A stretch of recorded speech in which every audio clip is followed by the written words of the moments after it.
All right. Well, we're going to get right into the news here. And the first bit of news is partially playing towards the guest, partially playing towards other things, but also because I believe I've talked about the show that one of the people was on before.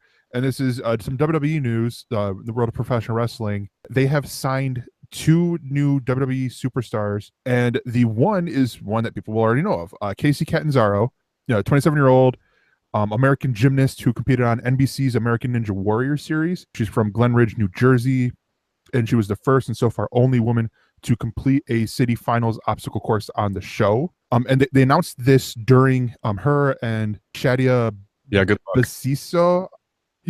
Basiso as the 2 new hirings here during the first 4 episodes of the Mae Young Classic, the women's tournament that they are airing on the WWE network. Now, I look at both of these as smart hires. On Shadia's side, she's a live events presenter and voiceover artist from the United Arab Emirates. WWE has been trying to expand to the Middle East more and more. So I look at that part right there. And plus also she is fluent in both English and Arabic. So if you look to what they've been doing very recently, the current roster selections, and champions, you have Jinder Mahal, who is the current WWE champion over on SmackDown, who is Indian, and this is doing them gangbusters in India, creating new shows and all that stuff. So I look at this as this is going to be the same thing. She's going to help to launch the WWE in the Middle East. So, Brandon, I turn to you since you are a more current WWE fan than Corey is.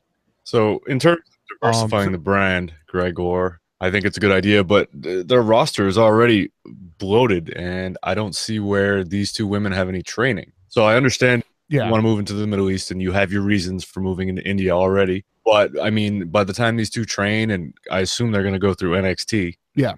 Will they make the cut, and could they not find anybody that was already established and trained that was of some other ethnicity that would have fit the bill? Or are they just throwing at random people now? It sounds like, I mean, not everybody goes through the training show, right? A lot of people come in. A lot of people come in. But the woman that was on, American Ninja Warrior, does it say? I don't see where she was at. She's a gymnast. So she's got a different kind of training. This is more of a celebrity get. This is kind of like when they pull somebody in, when they grab somebody over from MFC or something like that, and they bring him in, because those MFC guys, they get the fuck around. They pull somebody in, and it's about their star power more than it is about their experience wrestling. It's like when they had Mr. T get in the fucking ring in the 80s, or Zeus from the Hulk Hogan wrestling movie, Tiny Lester, come in and actually wrestle and stuff. And it's like that person wasn't really a wrestler. They came in to bring in the attraction.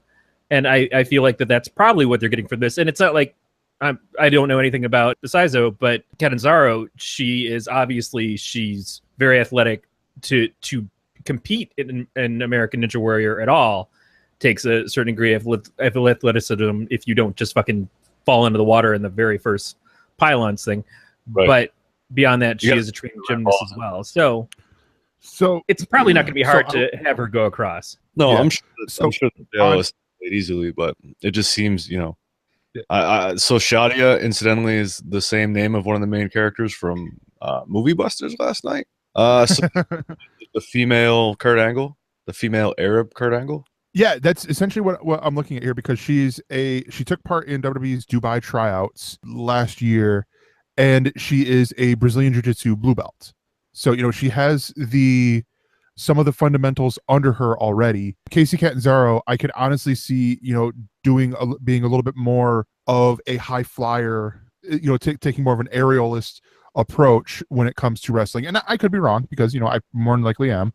But, I mean, that's where I could see her coming in. And then going forth, you have all this gets big and all this stuff, because you look at it and you hit it. Kurt Angle. These two, they're setting him up like the next Kurt Angle, because when he came in fresh off the fresh after recovery from breaking his freaking neck and winning an Olympic gold medal with a broken freaking neck, as he likes to say. And he came right in like the cock of the walk a little bit when he was training, and then had to humble himself. Right. So, I mean, there's like I look at this with with Casey, she's probably going to be come in this with a level head. Same thing with Shadia. I mean, I speak more to Casey because I watch a little less frequently now, but I watch American Ninja Warrior, and so I see this as being a great step for her. I could also see this being a way for them to then have a way for them to bring in other American Ninja Warrior, the ladies or even the men from American Ninja Warrior on here. Yeah, those men are really underserved. Yeah. I think it's all in what they do with it, though. I mean, sure, make a good move, bring more talent, but I don't know if I trust the writing team and creative at WWE to do anything with it in the long run. Yeah, and you're also mentioning right now, like where would they be? I think both of them would be, Performance Center, NXT, because there'd be some things that they'd have to work on. Right. Just because, like on Casey's side, I could see her playing a face. I could see her playing the good guy. It would be more interesting for her to play the heel. But I look at the main roster debuts, I could see them going either side because in both cases, the women's division on both sides is really light. I mean, both sides are essentially 6 women. That's not, and a lot of times they're focusing in on 3 of them. So I mean, it's like you're not really utilizing this roster, which is why I'm hoping the Mae Young Classic we're going to get. How are they not hemorrhaging money at this point? They have such a huge roster that they don't utilize. All these people That's just true. And we're at a point right now where Glow was the huge hit on Netflix over the summer. And so I would imagine there's an interest of seeing some of that crossover into the actual wrestling arena if they jumped on it. And it is, maybe this is kind of their first steps towards that. Is it's not just we're going to bring in more women wrestlers, but we're going to bring in some people who are known from other things too. Right. And at the very least, I think that the network, they should have a female wrestling league. I mean, I think they should work toward that. I think it would be successful on the network and people would watch it. That I say that same thing with the UK. They got Pete Dunne over there with the UK title, defending it not even on WWE branded events. He's defending it over in the indies over there. And so it's like, is this eventually just going to go over to ICW or any one of these promotions over there, or are you going to do a WWE UK show like you've been talking about for a long time? Even getting a commentary team with Jim Ross and I'm blanking on the other guy, Desmond Wolfe now is I can't think of his name now. Nigel McGuinness, that's it. And so it's like you got the commentary team, you have a venue, produce some shit. Right, and they should, but it all goes ether because they have a monopoly on the brand now. There's no one to compete with, so there's nothing to really drive them. And I think it's become, by and large, pretty sloppy. I mean, it is wrestling, so it's going to be inherently sloppy, but with no WCW and at the very least an ECW, I mean, what you have out there now is not even touching them. So, yeah, you're getting local, small wrestling venues and stuff, the underground kind of circuit. But you're absolutely right. It's if you're looking for the huge big branding on television and everything else, you're not getting any kind of competition from WWE. I sort of disagree with that. I would say New Japan. I mean, you look at and yes, WWE has been getting some of their talent, but I mean, you look at these matches that they're having over there, and these events that they're having over there. So much so to where they're like, "Hey, we're going to do events in America now." Well, Japan, I have to find on YouTube. So where WWE is breaking out around the world, New Japan should do that here. Yeah, that's like Right. That's basically like saying we're having a conversation about football and then you bring in soccer. It's like, yeah, we know. Soccer's not our thing though, man. We're America. We done fucked up and put points on the end of the ball, but that's what we have now. So I'm just saying we're building a wall in Mexico paying for it. All right. Can we Although at this point it should probably be a dam. I'm really sorry, Houston. We love you. Hope you guys are all safe down there. By the way, as a side note, if you're a comic book fan, the comic book Redneck by Danny Cates they have a T-shirt that says Texas Forever. The proceeds of that are going to the people who are affected by the storm.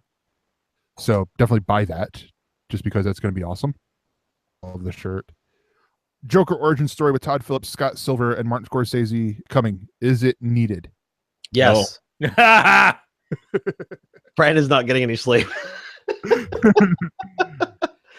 Yes, finally. I don't like the fact that they're going with Jack Napier, assuming they go with the comic that's also coming out, because there's a comic coming out too that's going to be an origin story, and they're going with Burton's story of Joker, which I don't like. I really hope they don't. You don't think that's going to destroy the mystique and the fundamentals of the character? You're talking to the guy that got sick of Walking Dead because they said that they're not going to give an origin to the virus. Like, I want my origin. I want my explanation. I want my front to back. You got the origin of the virus. What you're not going to get is a wrap-up. All right, fair enough. Yeah, but I mean, and keep in mind, you reveal the origin of the Joker, then you're cutting off the legs at the knee for anything in the future, and all the allure of that character is gone. What's boring to the Joker is the spiral of insanity, and I don't need his fall from grace. I don't need that. I need a gray, foggy past. If it's done, I mean, I guess it depends on how into origin we go. If it's done well, because again, watch Gotham. Now, they haven't quite labeled him Joker. They've called him a Joker, but the character that's played by Cameron Mahonigan, whatever his name is, that's essentially a Joker origin, and they've nailed it. They did really well with it. Like, I don't need an explanation, more so than how he got started would be cool. If you make is canonical the right word? I feel like it's longer than canonical. Canonical. There it is. So if you do that, right, then you aren't going to be able to have a show like that and really buy into it, because you're going to be fighting for what the original story was. Sure you are. It's a comic. You got multiverse. You say that now, but when it happens, you'll change your tune because you're just disagreeing with me to troll me. No, I'm not. Corey tagged me in this post. What was it, Corey? A few days ago. And I said, this sounds awesome. The only thing about it that really upset me was the fact that Jared Leto isn't being cast for it, because I would love to see more of him. But he is being cast for Suicide Squad 2, which makes me super happy. If you get a Joker origin, are you then anchored to one type of Joker forever? I don't think you're ever anchored to one type of Joker. I mean, I can enjoy anything. What's that? If you're going to have one straight timeline for the Joker, and I'm basically just playing devil's advocate at this point, like, do you really want that Joker? You want the Leto grill-filled gangster androgyny Joker? Well, it would depend. Like, I think, again, it would depend. Have an anarchist Joker. If I was going to have a film Joker, I would want fucking, anarchist Joker. Yes, the Ledger Joker. And I agree. Like, I think that, and it's a shame that he passed away. I think that a great Joker to get an origin from would have been Leto's. I'm sorry, Ledger's. But now again, you think so? Because I think he is the perfect Joker to just walk in from the mists. You disagree. What Ledger did, I think, was the perfect thing for Joker to do, or at least the Joker that he played to do, which was he was the unreliable narrator.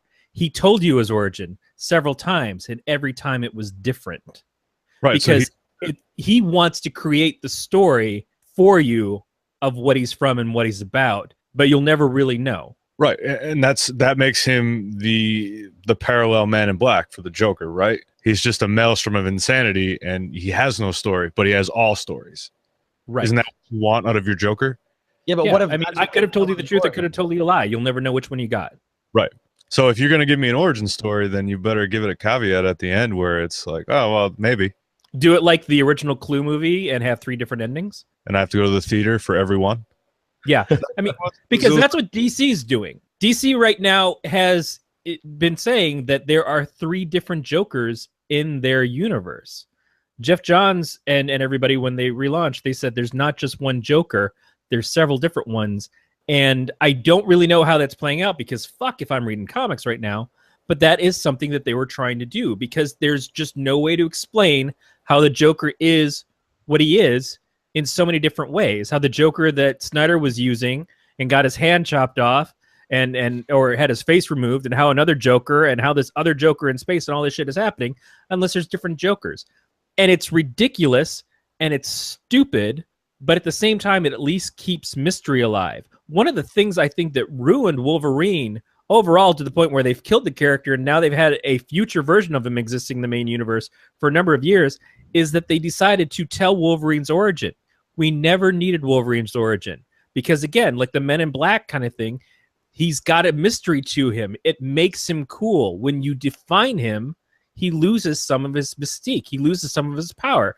In fantasy, it's called name giving. When someone knows your true name, they have power over you. You are more powerful when there's less known. Not every character is like that, but certainly there are some that excel at it. And to kill those mysteries, I think, is really a detriment to the potential storytelling with those characters. This is and this is where I sort of agree, where I like the idea of a Joker movie where you could tell a origin story. And, same thing with the comics where, like, we've had Brian Azzarello's Joker and all these other things that would tell a version of his origin story. Much in the veins of Heath Ledger's Joker, where he's telling you all these different stories because he wants you to believe that he's just batshit crazy.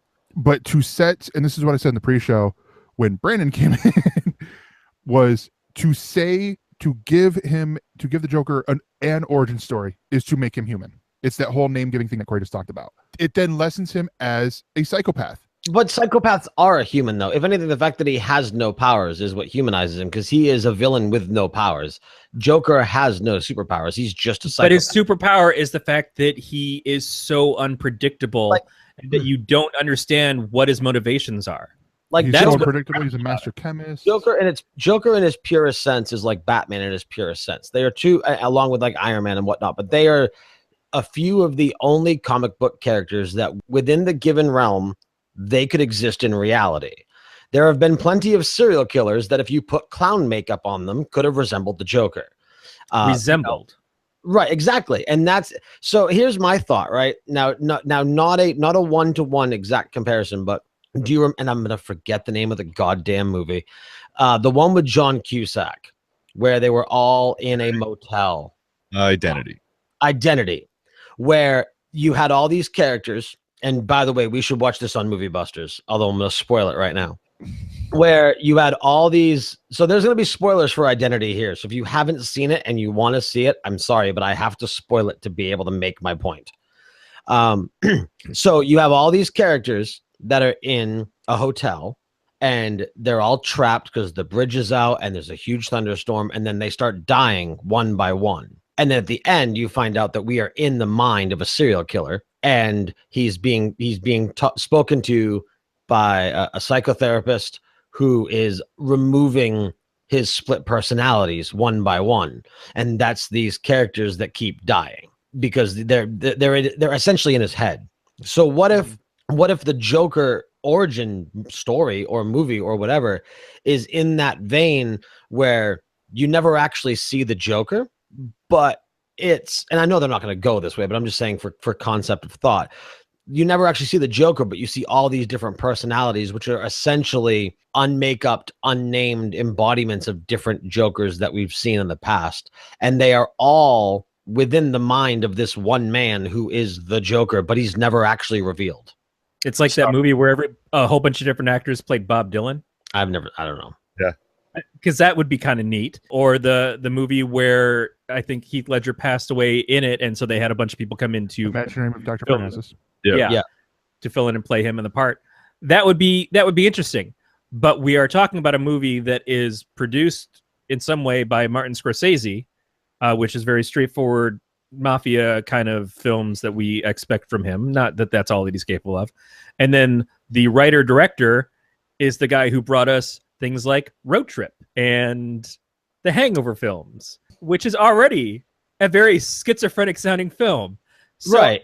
In the end, it doesn't matter because this is a character like everything else that has existed for 70 plus years. And the origin story that they tell will not be the origin story a year from then, or 2 years from then, or 10 years from then, because it will change as the new writers come in and want to make their own thing with the Joker, which is a problem of having characters that continue on well past the point of them making any kind of sense. So if you want a sense out of it, you're not really going to get it, but you might get an interesting film. Right. I don't think that's all you want. In terms of film, I don't need origin stories at all anymore. Yeah, honestly, in all complete honesty, I would much rather watch a Joker and Harley movie as opposed to a Joker origin story movie, because I love reading that dynamic. I love seeing that dynamic of these people, especially if they get to the point they get where Harley Quinn is over the Joker and he's trying to win her back, but in his own sort of crazy way. We're getting a Joker Harley movie, aren't we? Like, isn't the whole point like Suicide Squad 2 and then Joker Harley? Yeah, which is, as the title says, it's coming from the Crazy Stupid Love filmmakers, but I like to point it as the directors and executive producers of the NBC drama This Is Us are going to be writing a Joker and Harley Quinn movie. Now, I think that, I mean, if you want to talk about playing it careful or playing it risky, however you want to look at it, like, I think that one stands to be more. I mean, if you want to be true to Joker Harley, it's a very goddamn abusive relationship.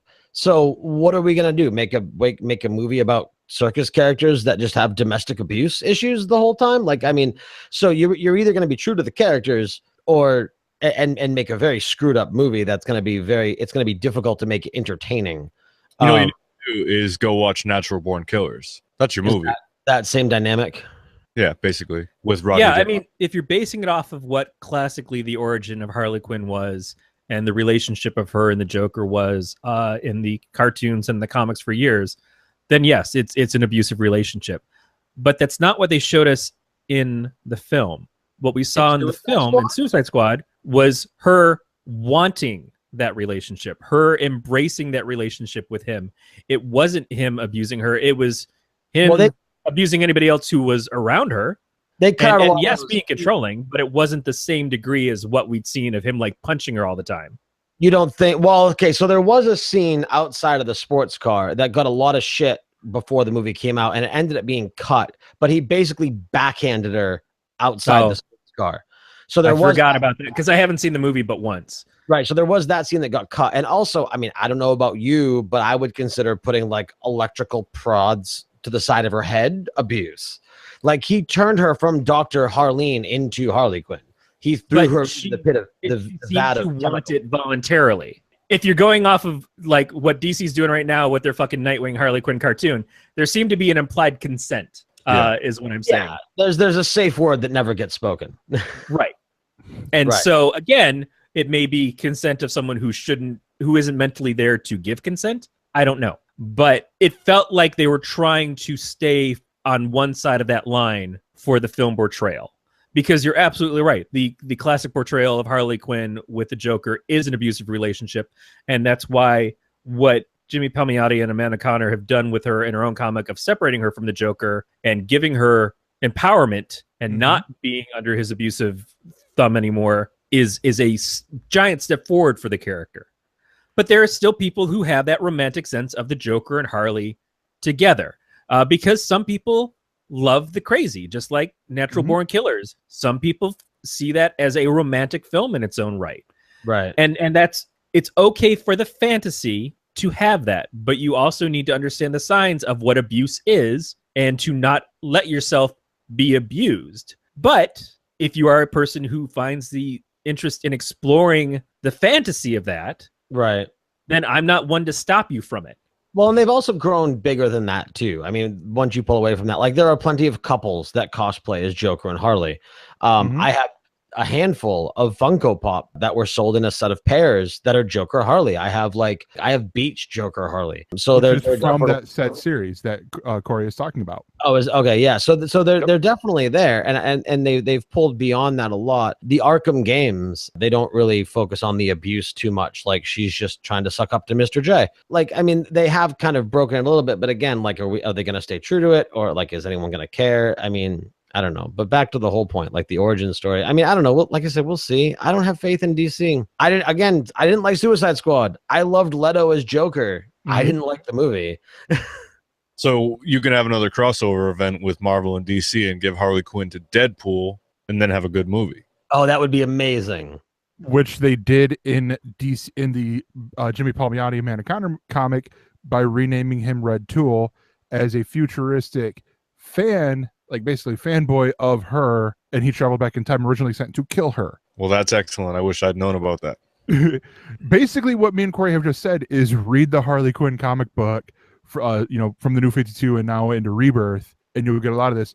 And also, I will add on top of what Corey said with Jimmy Palmiotti and Amanda Conner, you also have the backstories in the past 9 issues of Harley Quinn with the story Harley Loves Joker that Jimmy Palmiotti did with Paul Dini. and it's done in the Batman animated series style. It's this brilliant story. There's not the blatant abuse, but there's the sort of the implied abuse when she does things wrong.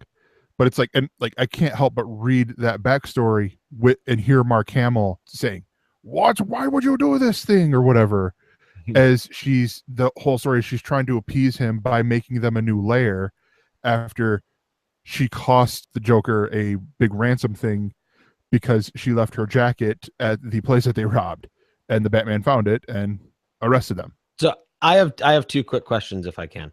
So one, Suicide Squad's already changed a lot. I mean, obviously Joker is a grilled up gangster, so who knows what 2's going to do, right? So what if, so as you said, in Suicide Squad, it was like Harley was asking for it. There was consent. She wanted it. So what if they just do a complete swap and they make it to where Harley suckered him into this and she ended up twisting the Joker's head. So we get the abusive relationship, but it's Harley abusing Joker. It would definitely be more interesting. And I think it would be more socially acceptable. Oh, well, of course, because we live in a society. Now, there will be people who will say that abuse is abuse, and rightly so. Well, right, but I mean, a woman like again, that scene got cut from the movie, but you can put a scene with a woman backhanding a man in a movie, and no one blinks at it. So it's just one of those. I would not put it past people today to not blink at it. There is a Twitter now. That's true. That's true. So I mean, without going too much into that, my other question is, because this is always fun. Okay, so we know it's not going to be Leto. Ledger passed away. It's obviously not going to be Nicholson or Hamill. Joker origin movie in current Hollywood. Who do we cast? The part of me wants it to be an unknown simply because I don't want a recognizable Joker. And what I think both Ledger and Leto pulled off is that they were very different from who we expected them to be. Nicholson didn't. Nicholson was Nicholson. Well, that's why I don't like his Joker. You love Nicholson. Yeah, but he was just himself. Yeah, he was Nicholson in face paint. But I would prefer it to be somebody who can lose themselves in the part. And somebody who has a lot of range, because if we do have to see them go from 0 to 980 in an instant and then be able to back off from it, which is what my expectations of a Joker would be in a film, it's got to be a really good actor who can do that as well. So it's hard to choose an unknown. So I'm just going to say the guy who played Ron in Harry Potter, because I'd like to be a ginger. You should watch Gotham. It's a ginger in Gotham. Rupert Grint? Yes, Rupert Grint. Also because I like Rupert Grint. Right. I like that. I mean, his brother did a pretty good callous psycho in episode 7. Not his actual brother, but the brother from the movie. Yeah. Domhnall Gleeson. Yeah, thank you. Really quick in the chat there, a deadly serious Jim Carrey. Man, if it wasn't an origin story, Jim Carrey as an older Joker. Well, you have that in 21, right? 23. Number 23. I loved that movie. We should do that movie. Oh, we should. Man, yeah, good, because I mean, I just got some chills. I have a story about that movie. You saved that story. I'm going to save that for your. If you want to hear the story, listen to Movie Busters. At a time to be determined when they do number 23.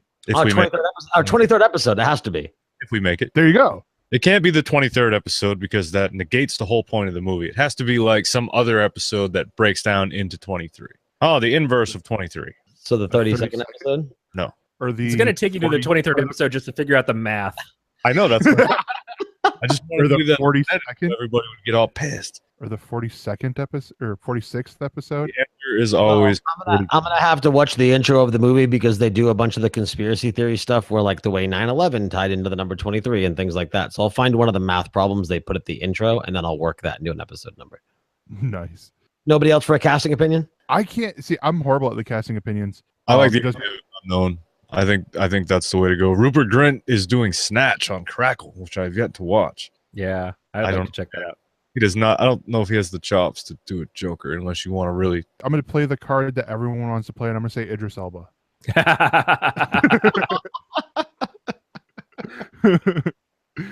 Just because everyone's like, "Oh, there's a new James Bond. Who should we get to play James Bond?" Idris Elba. New Joker. Who do we get to play him? Idris Elba. What a young John Malkovich. Yeah. Or a young, the guy that played Commissioner Gordon. Gary Oldman. Gary Oldman, yes. Yeah. How about a B John Malkovich type movie, but it's being Jack Napier, and you get to pay to go into the Joker's head. What about? Oh man, do a Joker movie where you go into his head and it's fucking like Saw in there. Although they've done that, it was some of the Freddy Krueger movies. Suggestion was you do the whole thing in the mind of the Joker and have it be the origin story in the head of the Joker, which would give you the origin story, but would also make it so it's just a psycho's telling, like it was in The Dark Knight. Yeah, but when I say it, it sounds cool. What about Nicolas Cage? What about Nicolas Cage? Yeah, what about Nicolas Cage? Then it's just going to be an empty room. Yeah. Yeah. Evan says Willem Dafoe. Yeah. I mean, everyone does that Photoshop. I think visually he's got an old Joker. And Willem Dafoe already played the Joker in Spider-Man as the Green Goblin. It was Green Goblin. God, that was horrible. You mean when he was the Green Power Ranger villain? It wasn't his fault. It was shitty costume, pantomiming on a roof. Studio notes. You know where you want to see a good Willem Dafoe is in Existence. I loved him in Boondock Saints. Hell yeah, Boondock Saints. Our state's own Bob Marley. Mr. Bob Marley. Yep. Who do we cast to play Joker's estranged cousin? Corey Scott. Yeah, actually, I think Nate, you'd be a better casting choice on that. Sorry, Corey. He gets all his anger issues from me when anybody mentions fucking Zack Snyder movies. All right. So, speaking of streaming services, we talked about this a couple weeks ago, the Millar World Netflix deal. And so there's a little bit more coming out about what's going on, because with this deal, a lot of people knew, of, and we had talked about this before with the Kingsman movies, Wanted, which I thought would have reverted back to him by now, but and Kick-Ass are all out in other, at other studios right now for movies and all that. And so people are like, well, what's going to be next? What's going to be like? And I guess this deal was pretty tricky. And as Corey can explain more, Mark Millar doesn't use one artist for his stuff. He basically teams up with artists. They're considered co-creators, which is great. Yeah, I'm not a huge Mark Millar fan, but what he does is he gets artists as co-creators, and then when he sells his stuff, because most of his stuff is pretty much just a pitch of, oh, well, this is what if Batman was a bad guy? Here's a fucking comic. What if this was this? Here's a fucking comic. And then he sells the pitch, because all it is a fucking elevator pitch to a movie studio put in a comic book form. Then that artist gets the benefits of it. That's a huge reason to team up with them. For one, his stuff does sell. He has a very big audience, but I think the properties get better when they're made into films than I found them to be in the comics. But the artist getting their big payout from it is terrific to me, because I want to see that happen. And that's what doesn't really happen as much with the people who are making the comics for DC and Marvel, because they don't own the properties. Yeah. So the sources to the deal was inked on August 7th. So we don't know the exact details, but a couple of sources have said that the deal is worth anywhere from $30 million to the $50 million range. And as we mentioned with the other artists, there's this complication, like he had to iron out all these deals with all the artists because they are considered co-creators. And so you get in this, and I saw it in the article, it said that they're getting, 6 figures into this. 6 to 7 figures, depending on what their deal was and what it was set up and everything. How far along they were in the project. If it was something that was actually released versus something that was conceptualized, I'd imagine they get more. I saw some artists, and I don't know in what context he's worked with Millar, but he said he was away on a camping trip for the weekend. He came home and he saw a giant jump in his bank account thanks to Millar and Netflix. And I'm not saying he didn't know that something was going on ahead of time, but it was just like, yeah, all right, so all this stuff is being handled by somebody else, and I go away and I've got this much money, and I come back and all of a sudden I've got several 100,000 more. Yeah. That's a pretty incredible thing.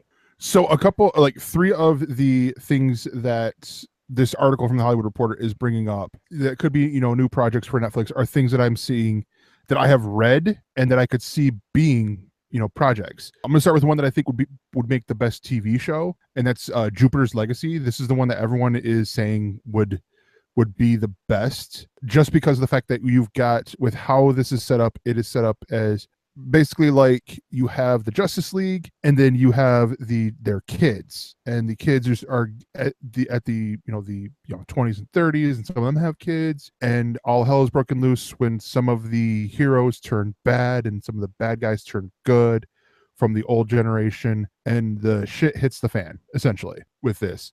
So I honestly would see that as a TV series, because you would have that intrigue. You know, I could honestly pitch this to HBO, you know, like an HBO Showtime show. Oh, it's like Game of Thrones with superheroes. Yeah. Yeah. Who is not going to be interested in hearing that pitch? Right. Exactly. The other two that they mentioned are Reborn and MPH. Which Reborn is a drama that suggests the afterlife brings you into a war alongside those who you knew when you were alive. The art by that one, I'm really loving that idea, because the art is done by Greg Capullo, and that art is fantastic in that series. But it is a really interesting, it would make an interesting movie, you know, and then they do Reborn 2 and all that stuff later on. But it would make more of an interesting TV or movie for me than a like TV series, just because it's like there's stuff there, but there's not a lot to make multiple seasons out of yet. And then the third, I just, again, like, I think that would go the way of the Dark Tower, and they just wouldn't justice. Oh yeah, it's really interesting, because I start overthinking when I was reading that series, because it's like they're talking about the like the afterlife. Like, you're following this old lady, and she's in a coma, so she's in the afterlife, or did she die? She either died or was in a coma, one of the two. And she meets up with her father and their dog from when she was a kid, and they're like, oh, where have you been this whole time, and stuff like that. And it turns out she has powers, and they have to go fight their cat because cats are dicks. and stuff like that. And like, I'm oversimplifying it, but it was a good read, and it's really compelling. The other one that's really compelling, because and this is one that I talked about when it came out in the single issues, was MPH. Just from the opening, they basically, there's a drug that gives you the powers of the Flash. You run really fast. People from Detroit, from the rundown area of Detroit, even though if you want to get super technical, the opening scene is technically set in Jackson, because they said the state prison, and we got the state prison. And they ran real fast to Detroit. Yeah. And so coming really fast. Is that what's going on in the? Yeah. It's people like the one dude wants to, run clean. Like, he just wants to like do good, because he's got, these family members. He doesn't want the whole, like, his younger brother and stuff to get involved with this gang life. But his younger brother is like, we can run really fast. Let's steal shit. Like, let's steal money. So they steal money and run out to California. This one I'm torn on, because I could see it being a movie, but I can also see it being a TV series. Does it end up going in the same kind of vein as like Limitless, where the drug is great at first and then everything goes to hell? A little bit. So I was going to say that movie, I don't know what it was called. I just call it Super Dicks, that Josh Trank did. That Chronicle. Yeah. It is a little bit, because it's a little bit like Breaking Bad in that aspect too, because they're the users, not the distributors, and then the government's involved with that shit. And like, there's other series that I don't know if there are already deals for, that I could see being something like this. But those were three that the article had, and I knew, we were going to get Corey in here, and he has a love-hate relationship when it comes to Mark Millar. What do you guys think about these three titles at the least, like with the deals that they got here? I think that MPH and Reborn sound cool, and then Jupiter's Legacy seems like, I don't know, a cheapened Defenders meets The Watchmen. Jupiter's Legacy, honestly, with how it reads very much like a drama, like a hardcore drama. There are some powers and stuff like that, but I mean, you're trying to think of a good comparison that's already aired, but I'm not. But so it's going to have that aspect of it, where you have this, like Game of Thrones, where you've got all this intrigue and stuff like that. And they have the powers, but the powers aren't necessarily the focus. It's all the political. Right, it's window dressing. It's what we've said Marvel does with their films, although I don't know that they quite really gone as far into it. But the idea is to have each of the films have their own different take, and the superhero stuff is around it. And they certainly don't abandon the superhero stuff in the Marvel movies at all. But it's like, here's Game of Thrones, but people with superpowers, and here's people fighting over drugs, and the brother versus brother thing of, I want to do things the right way, and so it's Boys in the Hood, except with super speed. You know, it's a very simple thing to do, to take something that already exists in a timeless story and the hero's journey or whatever else, and then add that one little notch to make it like, oh, but it's also got this. So we'll bring people in who like superhero stuff, but then we'll give them a story that's actually from something that they wouldn't expect. And comics have done that for years. I mean, Watchmen really was one of the things that did that for years. But it's not new. It's just an interesting take on stuff that people are already enjoying.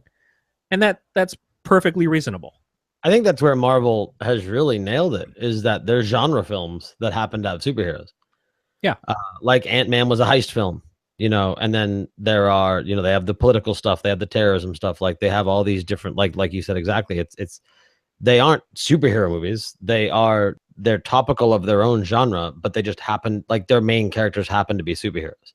And they have a way of having the superheroes work in different types of movies past their own. So after Ant-Man appears in his heist movie, he's still able to go and be in Civil War and feel perfectly authentic as Ant-Man, but work in this big superhero movie that is just straight up superheroes fighting against each other.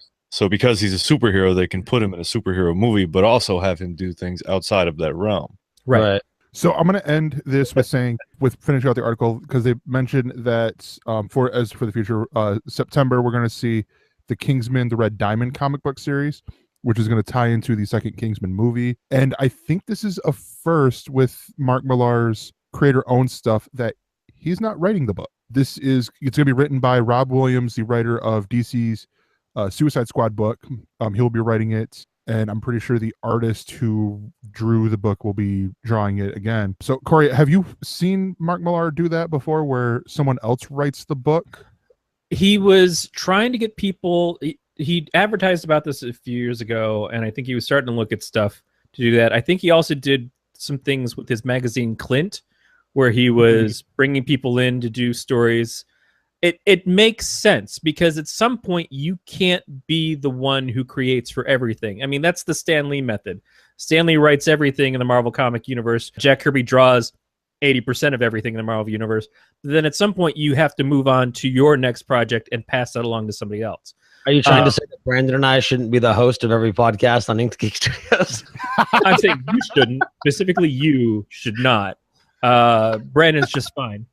But no, but that's exactly it, though. Is like in Millar's case, it's not too different from what Image themselves did. All the guys who went and left Marvel Comics and DC Comics, they basically went to DC the next day and said, we're not going to work for you anymore either. They started their own company and they started out making their own books, but then they got more people to make the books for them under their banner heads. And so when Jim Lee sold Wildstorm off to DC, you know, it kind of sucked, because he was selling out a bunch of people who worked for him, including people who did not want to work for DC, like, you know, Alan Moore. But he had this huge empire where he had made a baby Marvel.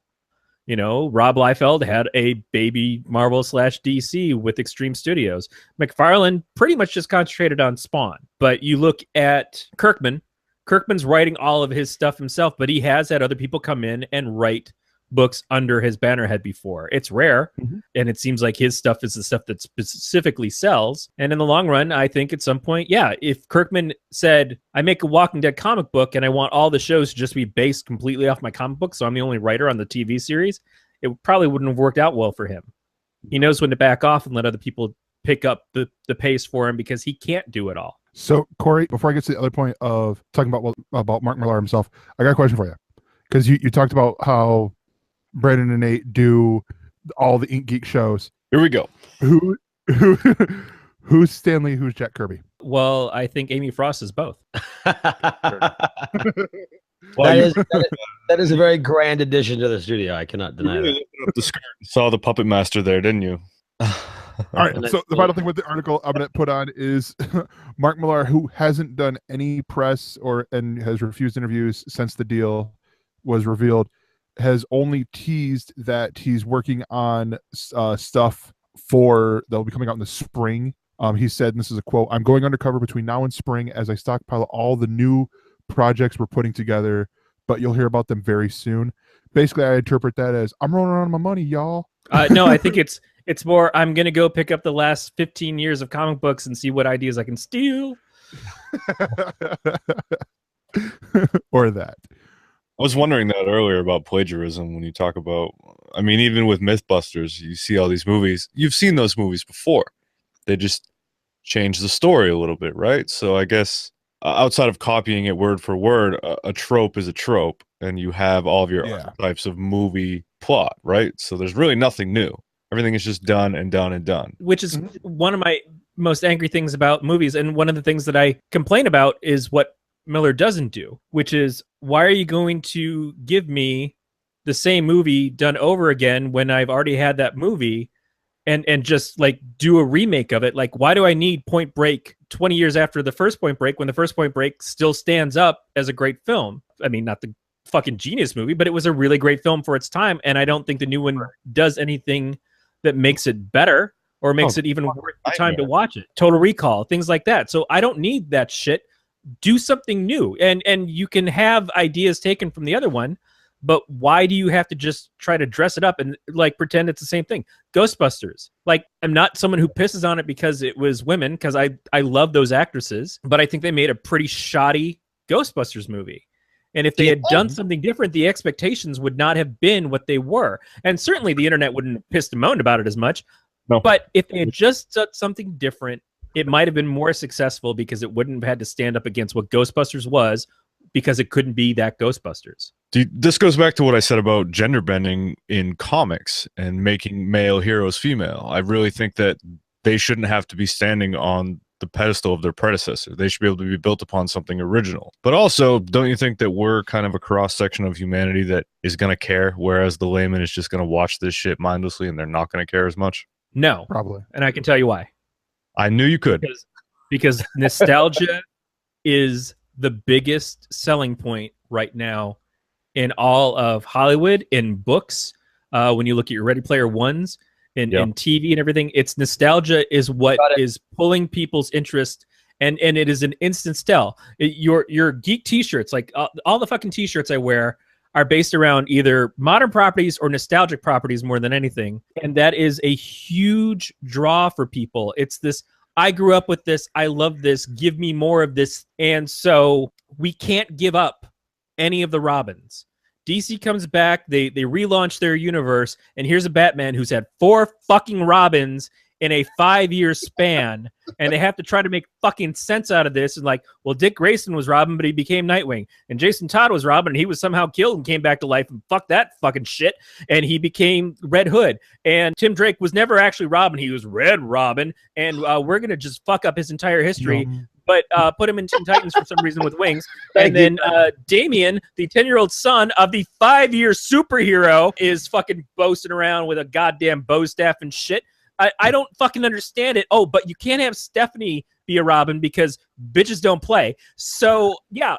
And nobody wants to lose a fucking Robin. And I don't want to lose a Robin because I love all those characters.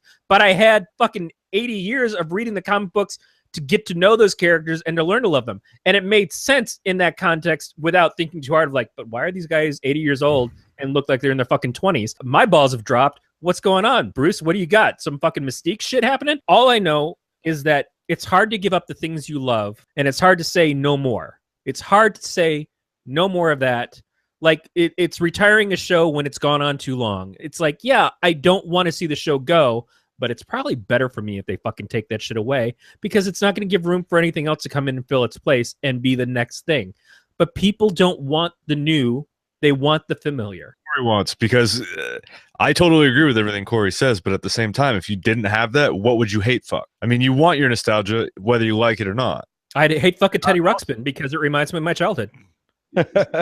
I want Corey to do a new show that's a daily show called Corey's 5-Minute Rant, where he just gets really angry and rants, because I tell you, man, you are feisty tonight. Who is going to edit down the 3 hours to get it just to the 5 minutes? I was just saying, is this sort of like a half-hour happy hour thing where it's not a half hour, it's like 3 hours? If I tried to do a daily show, you would actually watch me age in real time. Next. So no, along with nostalgia, and then also in the chat there, it was stop making everything a franchise. And again, you've got that with video games too. Like, So you have the NES Classic, which was gone in seconds. You have the SNES Classic, which is also already gone, even though it's not out yet. And then with the franchise, like, I mean, we've got Uncharted 4 or the Uncharted 5, I guess, whatever the hell they called it, that just came out on PS4 this past Tuesday, with 2 characters that nobody gives a shit about, because Drake is done. Drake was done in 4. So, but you know, they're simply using the Uncharted name to sell another game. I can't speak for the video games, but for the consoles, those classic things, they're creating their own demand by releasing them limitedly. Well, no, they are, but Nintendo does that well. Look at the Switch. Well, I don't know about well. Has anything really been successful as this? I know the Switch is in high demand, yes. The Switch is ridiculously successful right now.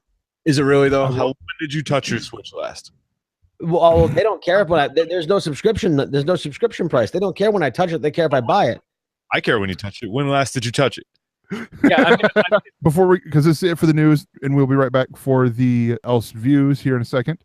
But before we do that, got a quick thing let you know about our Patreon over at gncasts.com/support. There's gonna be two things you can do there. First one is the Patreon. You go there, you donate money to us, you support us, you become a partner. And with that, you're going to get exclusive stuff. You're going to get my comic book recommendations for the week. And you're also going to get Peter Fisher's app review show, which is going to be coming out here in the near future. And all this is, I believe it starts at $3 a month, which, I mean, that's a Starbucks. That's a small Starbucks coffee. So go there, gncast.com/support. The other option, of course, is the Amazon affiliate link. You go through that, you give us our Jeff Bezos money. We love it. I just gave Nate Jeff Bezos money on Friday by subscribing to Ink Geek Studios on Twitch there. So, but yeah, ways to help us out, gncast.com/support. For more on this Galactic Network podcast, go to gncast.com. That's gncast.com.